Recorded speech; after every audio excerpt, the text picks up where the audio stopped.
네, 잠시 후 10시부터 박홍근 민주당 원내대표의 국회 교섭단체 연설이 시작됩니다. 박 원내대표는 민생을 주요 화두로 강조하면서 이재명 대표와 김건희 여사 관련 검찰 수사 등을 비판하며 여당의 특검 수용을 압박할 것으로 보입니다. 예, 이런 가운데 여당 전당대회 양강 주자죠. 김기현, 안철수 후보가 대통령 탄핵 발언을 두고 거친 설전을 벌였습니다. 관련 내용 포함해서 신성범 전 의원, 복기왕 전 의원 두 분과 함께 말씀 나눠보겠습니다. 어서 오십시오. 안녕하세요. 안녕하십니까.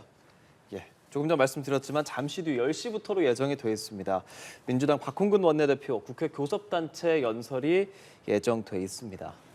어떤 내용 주로 언급할 걸로 보입니까? 예, 지난번 정기국회 연설 때 이제 여야의 당대표들이 연설했지 않습니까? 예. 그때 이재명 대표는 주로 민생에 대한 대안에 대해서 주로 말씀을 하셨었는데 상대적으로 그 여당인 정진석 비대위원장 같은 경우는 야당과 이재명 대표에 대한 공격 일변도로 대정부 연설을 했었거든요. 그런데 이번에는 이제 원내대표들 연설입니다. 예. 내용이 사뭇 다를 것으로 예상이 예, 예. 됩니다. 그리고 이번에 박홍근 원내대표는 주제를 잡는 게 어렵지가 않습니다. 왜냐하면 국민들이 가려워하고 있는 부분, 우선 민생 측면에서 물가가 너무 올라간다. 그리고 난방비 폭탄이다. 이런 여론들이 있지 않습니까? 예. 그래서 이런 민생을 잡지 못하는 그 현 정부에 대한 비판과 더불어서 대안 제시를 함께 할 것이고요. 그 대안으로는 약 7.2조 원 정도의 추경을 통해서 난방비와 물가 지원비를 국민들에게 소득 분위별로 차등 지원을 하자라는 제안을 이미 해놨는데 예. 그것을 반복할 것으로 예상이 되고요. 예. 그리고 이제 정치적으로는 특검, 그러니까 대장동 50억 사실상 무죄 나온 것에 대한 국민들의 분노가 높은 것에 대해서 대장동 특검과 더불어서 예. 김건희 여사의 도이치모터스 1차 재판이 이제 1심이 끝났는데 관련자들에 대해서 이것에 대해서 대통령실은 무죄라고 주장을 하는데 일반 법조인들도 무슨 무죄냐 말도 안 된다라고 주장을 하고 있는 거 아니겠습니까? 그래서 예. 이 두 가지를 특검을 통해서 우리 국민들의 궁금증을 해소하자라는 것을 중심으로 해서 연설이 되지 않을까 이렇게 전망합니다. 예, 특검 그리고 민생 현안 등에 대해서 다룰 것으로 예상이 된다고 해주셨는데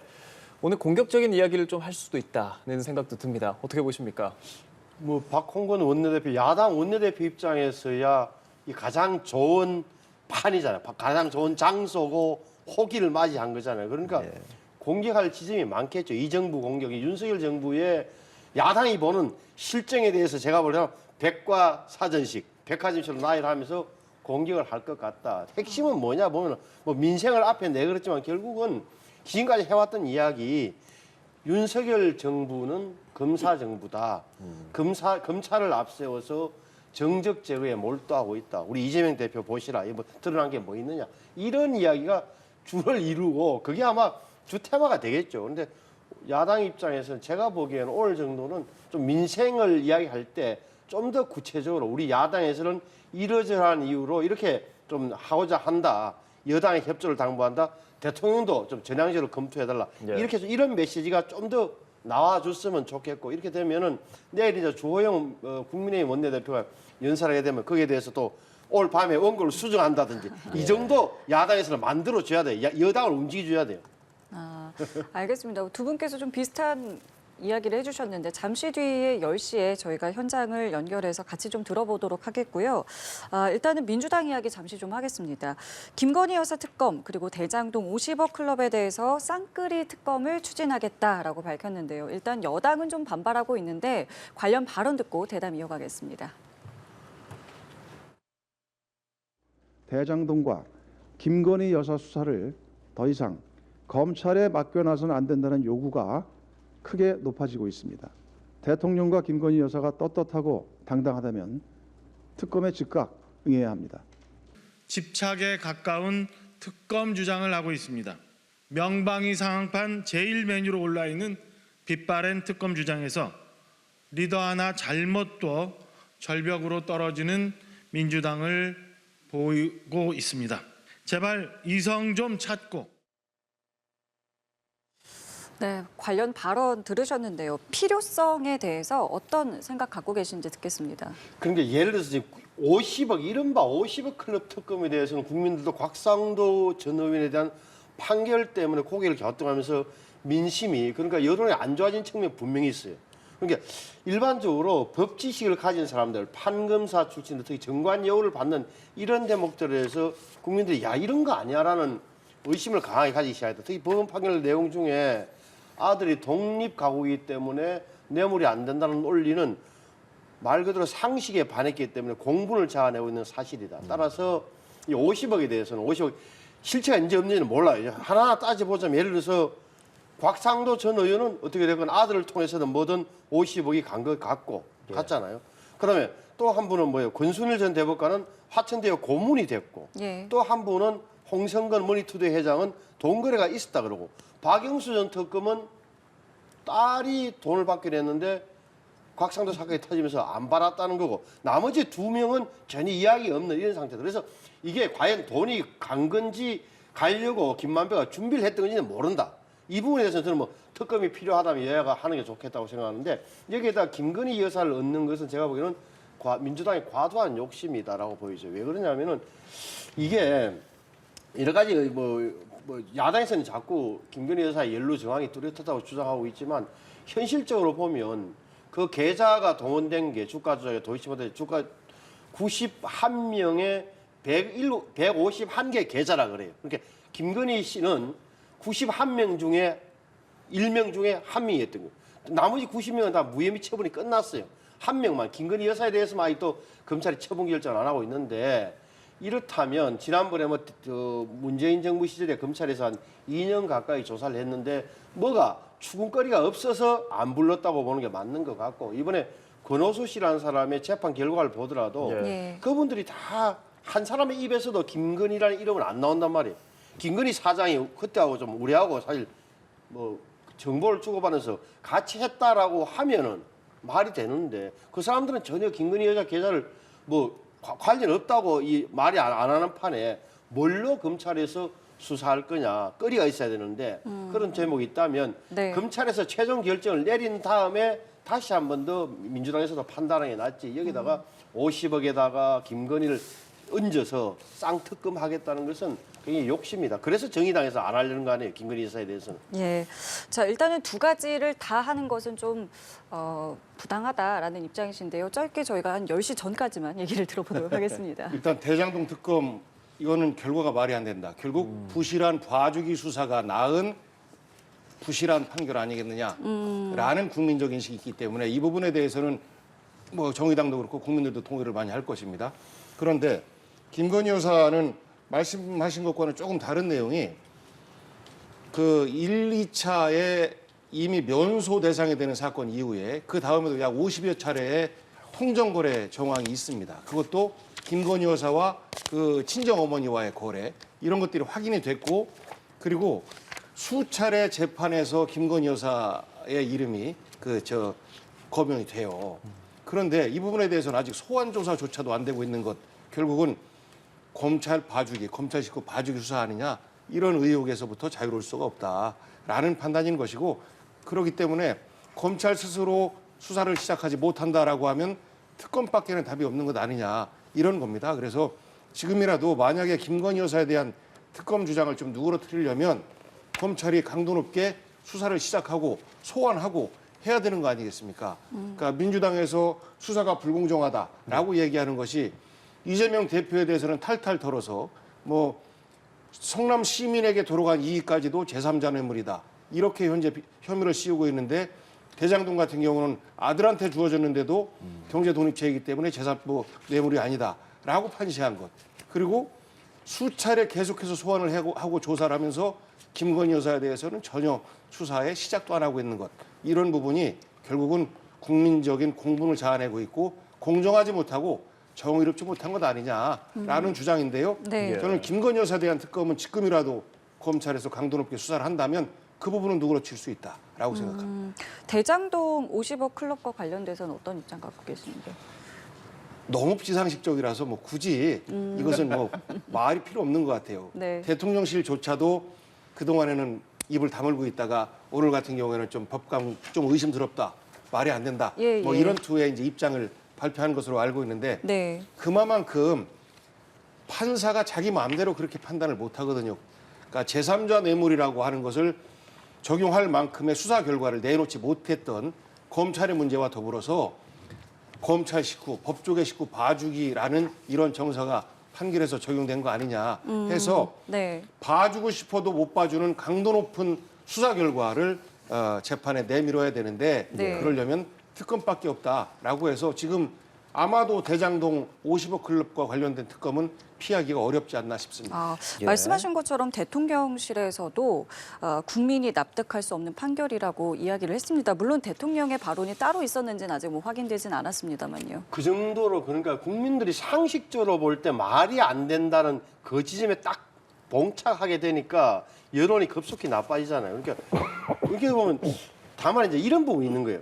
지금 자꾸 우리가 재판이라는 게 인민재판 할 수는 없어요. 없는 죄를 만들어서 하는 건 절대 안 돼요. 그걸 대전제로 하고 이번에는 검찰이 수사를 제대로 할 수 있었는데 안 한 건지 아니면 열심히 노력했는데 수사를 못 한 건지 의지의 문제냐 능력의 문제는 남아있는 거예요. 제가 보기에는 능력 부족이었던 측면이 분명히 있는 거예요. 이게 곽상도 의원을 왜 갑자기 수사하게 됐죠?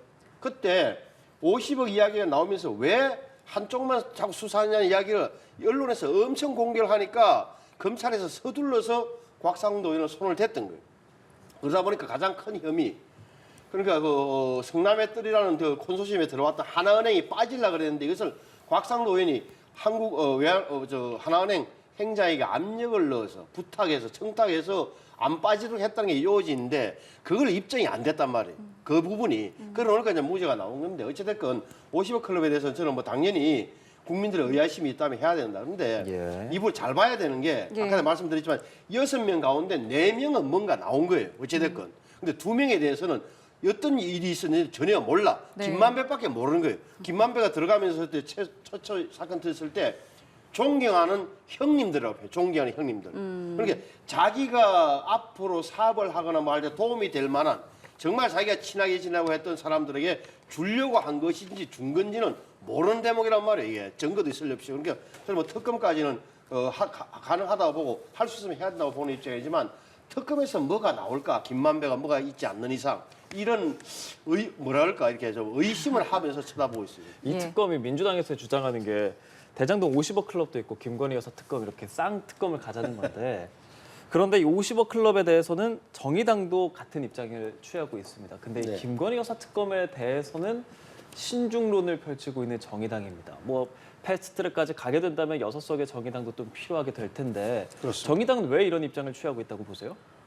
우선은 그 대통령과 대통령 가족에 대한 공격이 국민 정서상으로 약간의 반발이 또 있을 수 있습니다. 그리고 지나치게 진흙탕 정치 싸움화돼서 분명하게 문제가 있는 그 대장동 50억 클럽에 대한 특검조차도 무산되지 않을까 이런 우려가 좀 있는 것 같습니다. 이런 우려는 정의당뿐만 아니라 특검을 현실화 만들어내기 위한 고민을 하고 있는 그 정치인들 내에서도 함께 그 거론되는 거거든요. 예. 그러한 고려 속에서 김건희 특검을 안 하겠다라는 것이 아니라 네. 이 정치적 고려를 통해서 좀 신중하게 접근하자 네. 이런 의견인 것 같습니다. 알겠습니다.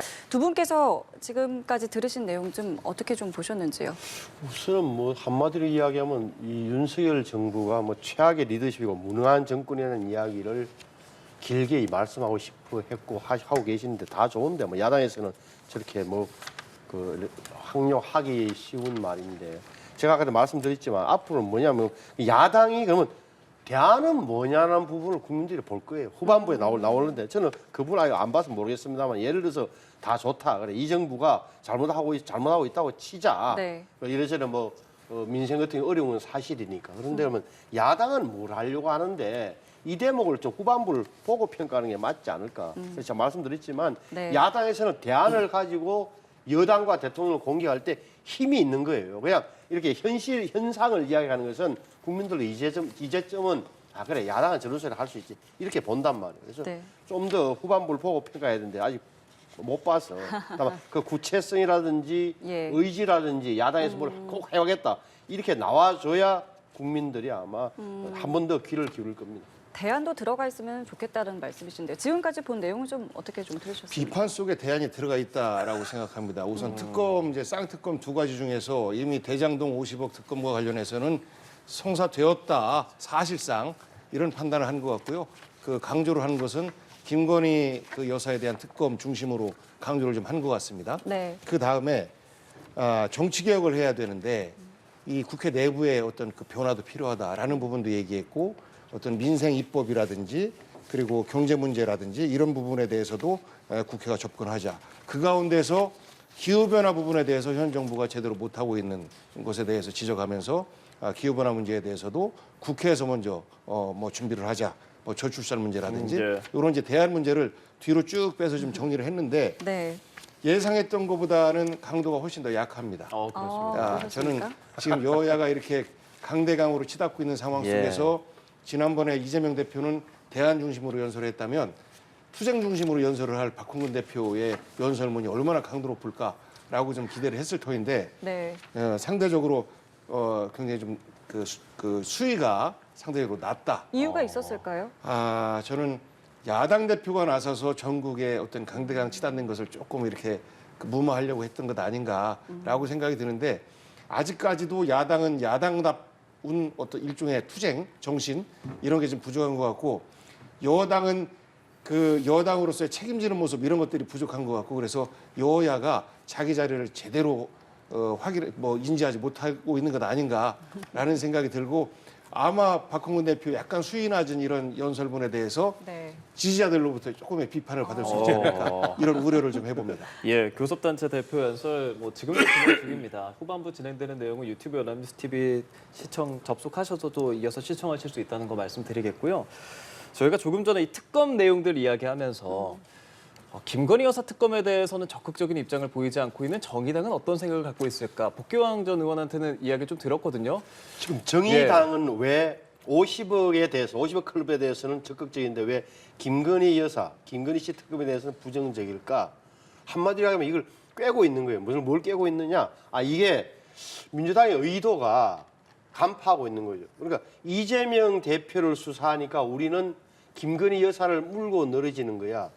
다시 말하면 이재명 방탄과 김건희 특검이 거의 같이 간다는 사실을 정의당 알고 있기 때문에 민주당의 이중대 소리를 듣기 싫다는 대목이 하나 있는 거고 네. 검찰 수사를 아직도 소환도 한 번 안 된 마당에 특검 해본들 뭘 하자는 거냐는 실효성에 대한 의문도 정의당이 제기하고 있는 거예요. 그래서 아까 이제 우리 복 의원님이 뭐 말씀을 잘해 주셨는데 여러 명 이름이 예를 들어서 김건희 여사가 이름이 공소장에 그러니까 김건희 여사 공소장이 아니라 다른 사람 공소장에 나오는 이유는 그만큼 계좌를 빌려줬기 때문에 김건희 계좌를 활용하여 이래저래 매매를 하고 범죄 일람표에 나오는 그 대목이란 말이에요. 그 대목이 김건희 여사의 개입 정도를 나타내는 건 아니에요. 그렇잖아요. 그러니까 그래서 그때 말씀드린 91명의 151개 계좌, 157개 계좌가 주가 조작에 동원됐는데 우리가 이제 일반적으로 적어도 비난을 하려고 그러면은 김건희 씨가 뭘 알고 있어야 되느냐.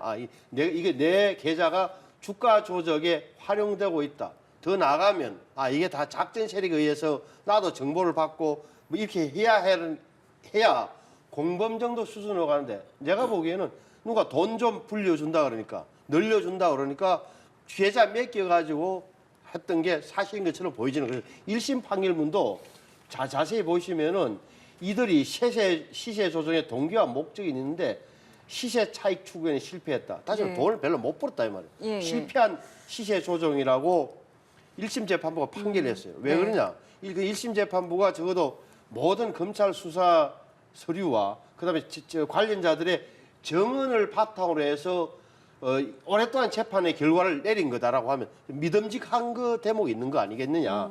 그렇게 본다면 적어도 이름이 나왔다는 것만으로도 왜 불러 조사하지 않았느냐라고 하는 것은 좀 지나친 감이 있는 거다. 다시 말하면 제가 만약에 수사진이라 칩시다. 서울중앙지검의 수사관인데 검사인데 김건희 씨 이름이 다른 공범들로부터 주가 조작 공범들 이름이 나오면 당연히 풀려야 된다는 생각을 할 테고 그건 덮을 수가 없는 거다. 그런데 오히려 중앙지검의 수뇌부 입장에서 보면 자 김건희 여사를 부르자 그러다 수사진에서 부르자 그러면 불러서 따질 게 있는가? 하여튼에 여론 안 좋고 하니까 불러서 한번 해봐야 되겠습니다. 네. 야 나중에 면죄부 주면 어떻게 하려고 그래? 수사해가지고 조사한 다음에 한번 불러 소환 조사한 다음에 기소를 못 하게 되면 누가 책임질 건데라는 이게 검찰들의 논리란 말이에요. 네. 주고받는 어떤 그 수뇌부와 어떻게 보면은 그 수사진 간에 그런 걸 생각한다면 적어도 추궁할 거리를 김건희 씨를 불러서 추궁할 거리를 검찰이 못 찾아서 소환 조사를 못 하고 있다고 보는 게 맞단 말이에요, 제 말은. 네. 그런 의미에서 다시 한번 김건희 특검을 한다 한들 네. 뭘로 하겠냐고요. 그러니까. 하지만 공범은 어쨌든 이제 민주당은 하겠다는 입장인 거고 정의당은 글쎄요 지금 상황을 봤을 때는 쉽사리 따르지 의문인 상황에서 민주당은 어쨌든 이게 패스트트랙에 태우기 위해서는 180명의 찬성이 필요한 상황이고요. 민주당 앞으로 좀 어떻게 이 일을 추진하겠습니까? 민주당 플러스 범야권의 동의 없이 일방적으로 추진하는 건 좀 어려울 것 같습니다. 예. 예. 다만 우선은 대장동 특검에 대해서 성공해놓고 그리고 나서 김건희 특검을 어떻게 이제 추진할 것인지에 대한 정치적 아주 면밀한 스텝 조정이 좀 남은 것 같아요. 그러면 같이 진행하는 것이 아니라 대정부 뭐 선후가 먼저, 예. 충분히 가능하다라고 봐요. 우선 국민적 동의가 있는 대장동 먼저 하고 그리고 조금 전에 아까 말씀드렸던 것처럼 특검으로 계속해서 압박을 가하지만 이것을 피하기 위해서 검찰이 스스로 이제 수사에 들어가고 김건희 여사에 대한 수원을 시작하고 하면 상대적으로 특검 주장의 그 수위가 낮아질 수밖에 없는 것 아니겠습니까? 예. 그런 노림수까지도 함께 두고 있는 것 아닌가 싶은데요. 아까 조금 전에 말씀하셨던 것 중에서 한두 가지 말씀드리면 네. 살인과 살인 미수 둘 다 범죄입니다. 그 처벌의 수위는 좀 다르지만 네. 시세 조정에 실패했다라고 해서 무죄를 준 것 아니고요. 돈을 맡겼는데 이분은 시세 조정을 하려고 했는지 안 했는지 모른다라는 취지에서 그 무죄를 때린 거예요. 70억 정도, 저 일대 쩐주라고 하시는 분. 그러니까 공범이 아니다, 돈만 맡겼다라고 본 겁니다. 재판부에서는. 그만큼 공범인지 아닌지에 대한 수사가 검찰에서 덜 이루어진 것 아니냐라는 의혹을 하고 있는 거예요. 그런데 김건희 여사 건 같은 경우에는 그 여러 가지 문자 메시지로 나오는 것들이 있지 않습니까? 뭐 얼마에 사라, 몇만 불을 사라, 몇만 주를 사라라고 한 것을 바로 사고 그 다음에 그 장모님 계좌로 또 팔고 뭐 이런 것들이 이제 통정 매매거든요. 이런 정황들이 다 있어요, 근거들이. 그러면 아무리 봐주기 수사를 하더라도 한 번쯤은 불러서 이것은 어떻게 된 거냐라고 그 변명이라도 드려야 되는 것인데 네. 그런 것들조차 안 되고 있으니까 우리 국민들은 의혹을 갖고 있고 이 의혹을 해소시키는 것이 검찰이 처벌뿐만 아니라 어떤 그 수사와 재판을 통해서 국민들에게 알려줘야 되는 의무가 있는 것인데 그러지 못하고 있다라는 네. 주장을 반복하고 있는 겁니다. 이제 민주당 상황 하나 더 여쭤볼게요. 이재명 대표가 대장동 관련해서 2차 조사 마쳤고 검찰에 3번 출석했잖아요. 네. 영장 청구할 것으로 지금 기정사실 보는 것 같아요. 네. 근데 이걸 뭐 국민의힘에서는 민주당에서는 영장 청구 쇼다 이렇게 또 비판도 하고 있는데 사실상 민주당 안에서 정말 이게 단일 대우가 계속 가고 있는 건가? 혹시라도 이탈표는 없을까? 혹시라도 이제 불체포 특권 이런 거 관련해서 어떻습니까? 당내 상황 지금 확고하게 가고 있습니까? 이번에 이상민 장관 탄핵을 할 때 그 179표가 나왔지 않습니까? 예, 예. 네. 그만큼 범야권은 현재 결집돼 있다. 그리고 3번 소환까지 감내에 가면서 출두하는 이재명 대표를 보고 범야권에서는 어느 정도 이재명이 자기의 어떤 그 소명을 하기 위한 자신이 쓴 것 아니냐라고 보는 것이 맞는 것 같아요. 그리고 지금 만약에 체포영장 구속영장 청구해서 체포 동의안을 낸다 할지라도 부결이 됩니다. 그거는 이제 제적의원 과반수, 그 출석의원 과반수인데 네. 부결이 되는 것이 뻔함에도 불구하고 저희들은 그 전부터 예측을 했어요. 아마 망신 줄 거 다 주고 그 다음에 체포 동의안까지 낼 것이다. 왜냐하면 부결될 거 뻔히 알면서도 망신 주기를 계속해서 결국은 이재명 방탄이라고 하는 어떤 정치적 메시지를 국민들한테 주기 위해서 네. 그러는 것이다라고 저희들은 추측을 했고 예. 아마 뭐 그 예상이 빗나가지 않을 것 같습니다. 그래서 정치 수순에 따라서 진행되는 수사 절차, 체포동의안 이런 것들은 결국은 정치적으로 막을 수밖에 없는 것이기 때문에 검찰이 정말 순수하게 이재명 대표의 의혹에 대해서 수사한다라고 하면 이런 정치적인 의심을 피하는 것이 가장 바람직한 거예요. 그런데 스스로 정치적 논란을 자초하고 있는 과정이 연속되고 있어서 뭐 민주당에서 뭐 일부 이탈이 있을 수 있다라고 하더라도 네. 결국은 과반 이상의 절대적 찬성으로 해서 네. 그 체포 저 체포동의안이 제출된다 할지라도 네. 결국은 무의로 돌아갈 것이다. 그러면 검찰은 어차피 재판하는 거예요. 재판정에서 예. 이제 참 거짓을 가리는 것인데 불구속 수사해서 재판정에서 세우면 되는 건데 굳이 한 번 더 정치적인 어떤 싸움을 유도할 이유가 뭐가 네. 있겠느냐라고 네. 생각하고 있는 겁니다. 알겠습니다. 자, 저희 이번에는 국민의힘 이야기로 넘어가 보겠습니다. 오늘부터 합동 연설회가 시작이 됩니다. 그런데 주말 사이에 김기현 후보의 탄핵 발언으로 좀 시끄러웠는데요. 여기에 관련된 이야기 좀 듣고 대답 나눠보겠습니다. 오히려 본인이 너무나 지금 조급하고 본인이 너무나 공포에 사로잡혀 있는 것이 아닌가, 정말로 신뢰되는 발언입니다. 그런데 여당의 전당대회에 왜 대통령의 탈당이라느니 대통령의 탄핵이라느니 결코 등장해서는 안 되는 얘기들이 나옵니까?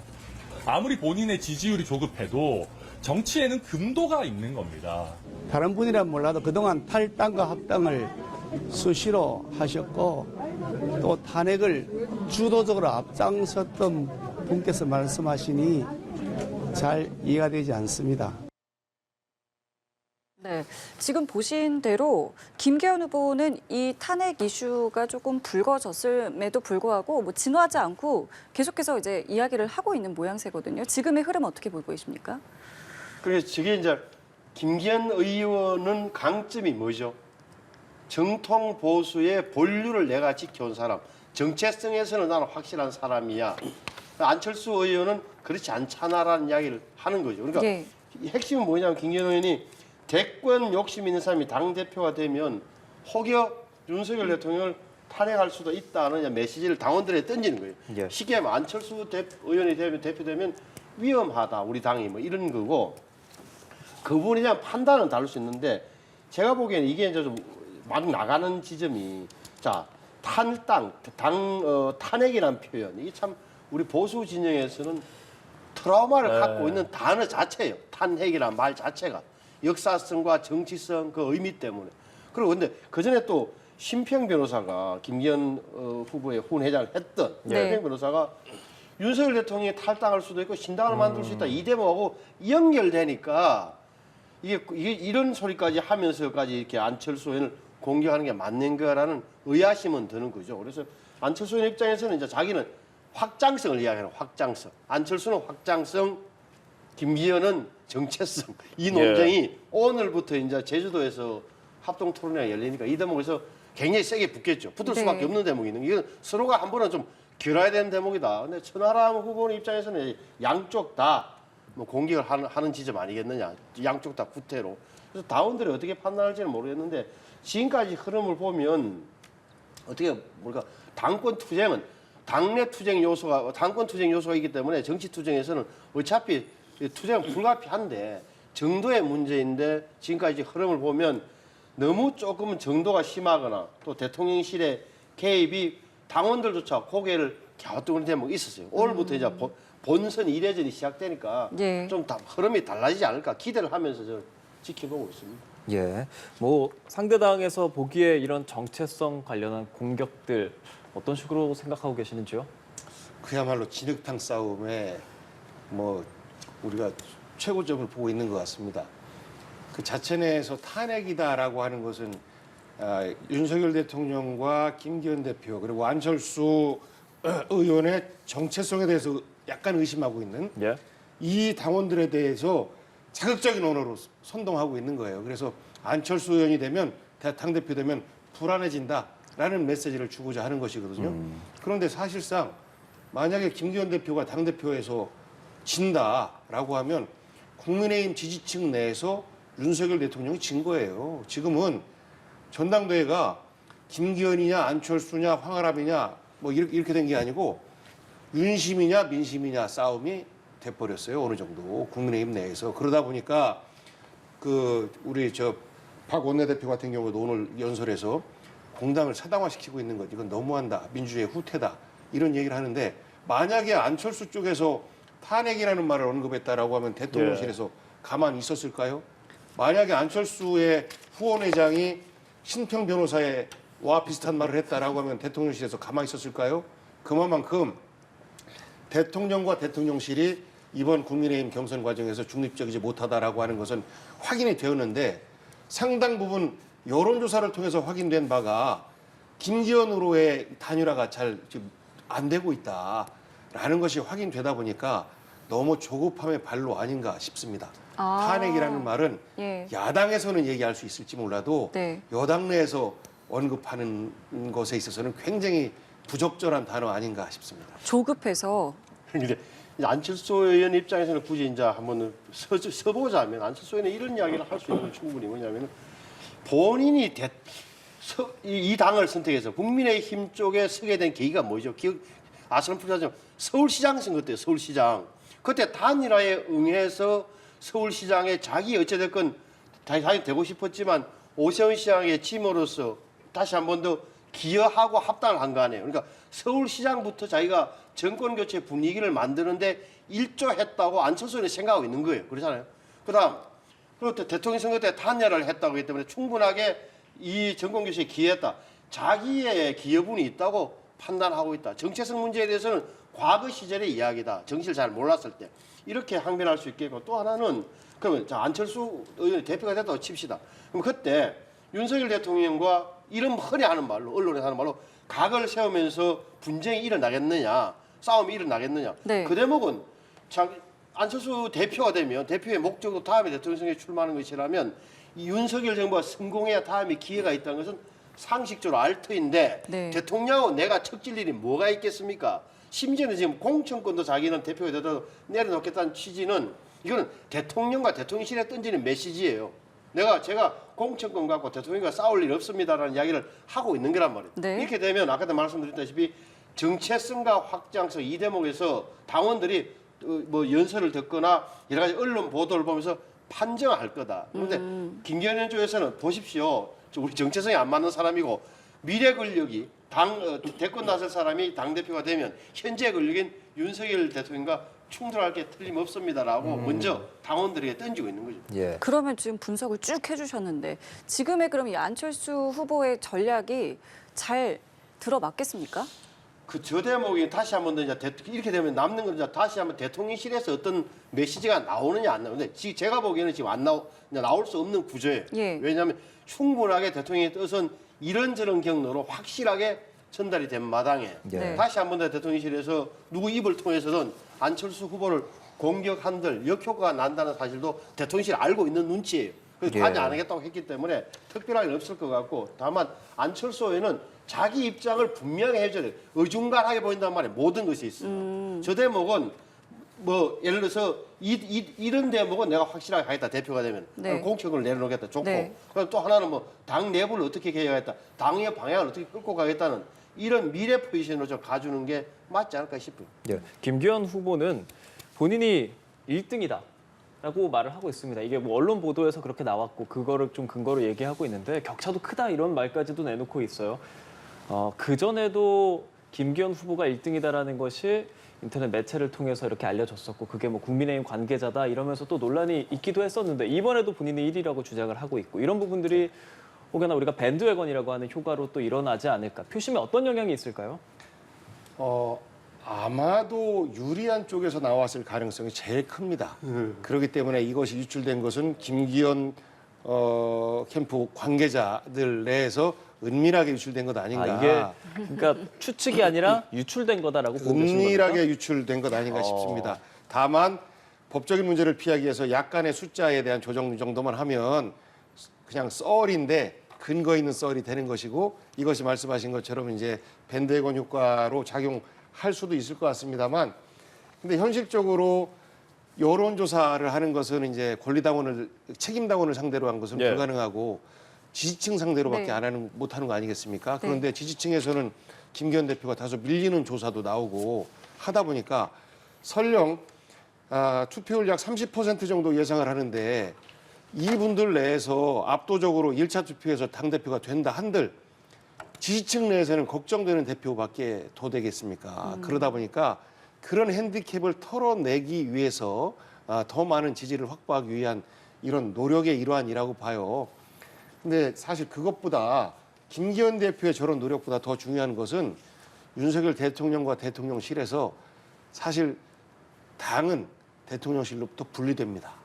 우리 대통령이 공천에 개입하지 않겠습니다. 라는 메시지를 내놓는 게 더 중요한데 네. 사실 그러지 못하고 있기 때문에 지금의 전당대회가 김기현이라고 하는 일종의 얼굴 사장, 얼굴 사장을 내놓은 윤석열 대통령 당원 신임 투표다 이렇게 변질되고 있는데 네. 뭐 그러기 때문에 저는 결과가 크게 흔들릴 거라고 보지는 않아요. 1차에서 되긴 되나 네. 문제는 지지층 전반의 동의도 함께 동반될 때 당대표다운 위상을 가질 수 있기 때문에 이런 조급성이 좀 나온 것 아닌가 싶습니다. 네. 자, 이제 우리 예. 보기는 당 활동을 오래 하시고 당내 뭐 이당 저당 떠나서 당내 정치를 아시니까 저렇게 평가 가능한 부분인데 제가 보기에는 아마 이 퍼센티지는 모르지만 뭐 김기현 후보가 1등 했을 거예요. 그거는 이번에 예선에 6천 명 책임다운 여론조사에서 1등 했을 거예요. 그러니까 김기현, 안철수, 천하람, 황교안 순서를 끌어오고 일반적으로 보는 게 상식에서 크게 벗어나지 않는 거예요. 그런데 문제는 말씀하신 3월 8일 날, 3월 4일에서 7일 사이에 모바일 투표를 하는 84만 명의 모바일 투표의 이 대목에서 1차전에서 김기현 후보가 50%를 넘을 수 있냐 이 말이에요. 결국은. 그러니까 결선 투표까지 가냐는 그게 거죠. 예. 핵심이에요. 자 보면 지금은 느낌상으로 보면 우리 일반적으로 뭐 일본 이런 나오지만 결선까지 가는 거 아니냐? 갈 가능성이 높은 거 아니냐는 게 일반적 흐름이란 말이에요. 예. 가게 되면 어떻게 될까? 냉정히 보면 아무도 몰라요, 진짜. 거기서부터는 84만 명이라는 사람들의 성분다, 미안하지만 정치 성향, 그들의 기질 그리고 이게 이준석 이후에 많이 들어왔다는 거 외에는 어느 시점에서 들어왔는지에 따라서 다를 텐데 네. 알 수가 없는 거예요. 예. 그런데 다만 이제 천하람을 지지했던 사람들은 뭐 안철수 의원 쪽으로 많이 후보 쪽으로 많이 갈 테고 황교안 후보를 지지했던 사람들은 김기현 의원 쪽으로 갈 거다. 이 정도밖에 모른단 말이에요. 네. 그런데 이제 중요한 것은 제가 이렇게 말하면 투표율이에요. 투표율. 당원들이 얼마나 투표하냐. 이준석 될 때가 45%였어요. 예. 당원 투표율이. 이번에 그렇게 넘을까 안 넘을까. 이게 84만 명 중에 45%라면 30한 7만 정도 되는데 과반이라면 과반이라 그러면 얼마예요? 37만이면 과반이면 10한 8만 정도. 이런 수치를 생각하면 네. 글쎄 아슬아슬하다. 특히나 수도권의 젊은 당원들이 얼마나 투표하느냐가 네. 결국 모든 걸 결정한다고 보는 게 좀 네. 현실과 맞지 않을까 싶습니다. 지적해주신 이 또 하나의 변수가 등장한 이 천하람 후보는 사실 이준석계이기 때문에 이준석계 인사들이 또 어떤 돌풍을 일으킬지 역시 이번 전대에서 관전 포인트가 될 것 같은데 저희가 시간이 많지는 않아서요.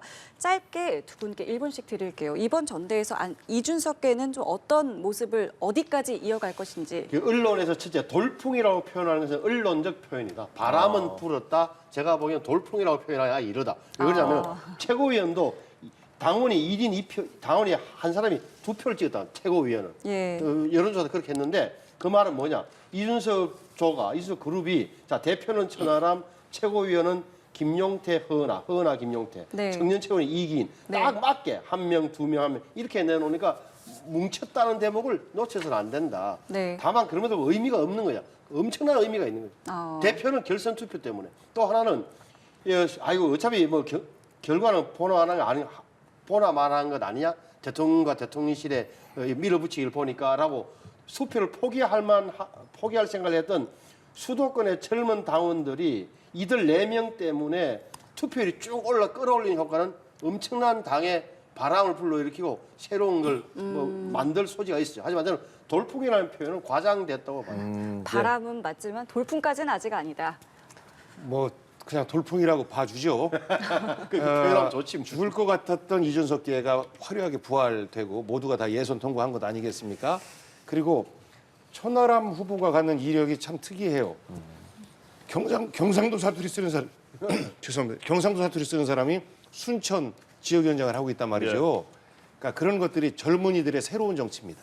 이런 것들을 통해서 정치를 바꾸는데 뭐 일조를 충분히 하고 있다라고 생각을 해요. 그래서 많은 지지를 설령 못 받는다 할지라도 저런 도전을 여든 야든 모두가 좀 높게 사서 우리 정치를 바꾸는 데 있어서의 하나의 어떤 동기로 삼았으면 하고 그런 면에서 보면 천하람이 갖고 있는 새로운 도전 저는 우리 국민들이 굉장히 많이 바라보고 있고 특히 중도층, 무당층 이 내에서의 소구력은 굉장히 크지 않겠느냐라고 전망합니다. 예, 두 분과 오늘 많은 얘기 나눴습니다. 지금까지 신성범 전 의원, 복귀왕 전 민주당 선대위 대변인과 함께했습니다. 고맙습니다. 고맙습니다. 고맙습니다.